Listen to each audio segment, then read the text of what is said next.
ఈరోజు రెసిపీ వచ్చేసి డబల్ కా మీఠా. చూడండి ఎంత చక్కగా రెడీ అయిపోయింది. ఇలా 3 బ్రెడ్ పీస్లు తీసుకొని ఇలా కట్ చేసుకోవాలి. మీరు ఫస్ట్ టైం చూస్తున్నట్టయితే మా ఛానల్ని సబ్స్క్రైబ్ చేయండి, లైక్ మాత్రం కంపల్సరీ చేయండి. చూడండి ఇలా పీసెస్లు తీసుకోవాలి, తీసుకొని వేయించుకోవాలి. అది ఆయిల్లో వేయించుకోవాలి, మంచి కలర్ వచ్చేదాకా ఆయిల్లో వేయించుకోవాలి. చూడండి బ్రౌన్ కలర్ వచ్చేసింది. మాడనివ్వద్దు, మంచిగా చక్కగా బ్రౌన్ కలర్. చూడండి కలర్ చూడండి ఎంత పర్ఫెక్ట్గా వచ్చింది. ఈ కలర్ వచ్చేలా చూసుకోవాలి. ఇలా చిన్న చిన్న పీసులు. ఇప్పుడు ఒక షుగర్ సిరప్ చేసుకోవాలి.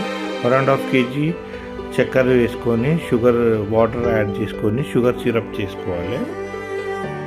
ఇప్పుడు అందులో 1.5 లీటర్ మిల్క్ యాడ్ చేసుకొని కేసర్ కలర్ కూడా యాడ్ చేసుకోవాలి.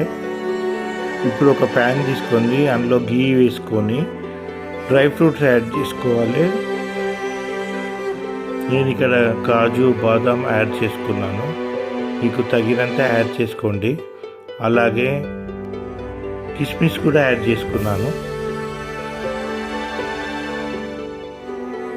మంచిగా కలుపుకోవాలి. మీరు ఫస్ట్ టైం చూస్తున్నట్టయితే ఛానల్ని సబ్స్క్రైబ్ చేయండి, లైక్ చేయండి, లైక్ మాత్రం కంపల్సరీ చేయండి. ఇప్పుడు మిల్క్ మేడ్ యాడ్ చేసుకోవాలి. మిల్క్ మేడ్ హాఫ్ డబ్బా మిల్క్ మేడ్ యాడ్ చేసుకోవాలి.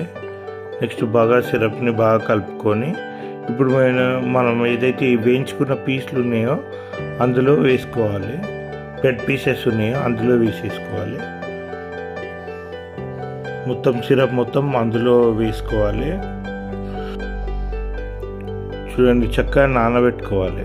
పైనుంచి మళ్ళీ కొన్ని మిల్క్ కూడా యాడ్ చేసుకోవాలి. ఇప్పుడు చూడండి అలా మునిగేలా చూసుకోవాలి, ఎందుకంటే పీసులు నాని మెత్తపడాలి.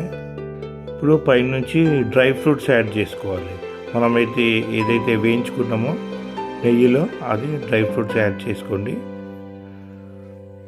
అలాగే కోవా కూడా యాడ్ మీరు బయట నుంచి కోవా దొరుకుతుంది, కోవా యాడ్ చేసుకోవాలి. నేను చేసే టైంకి అది అవైలబుల్ లేదు. చూడండి పైనుంచి కోవా యాడ్ చేసుకుంటే దాని ఫ్లేవర్ బాగా వస్తుంది. చూడండి ఎంత చక్కగా రెడీ అయిపోయింది డబల్ కా మీఠా.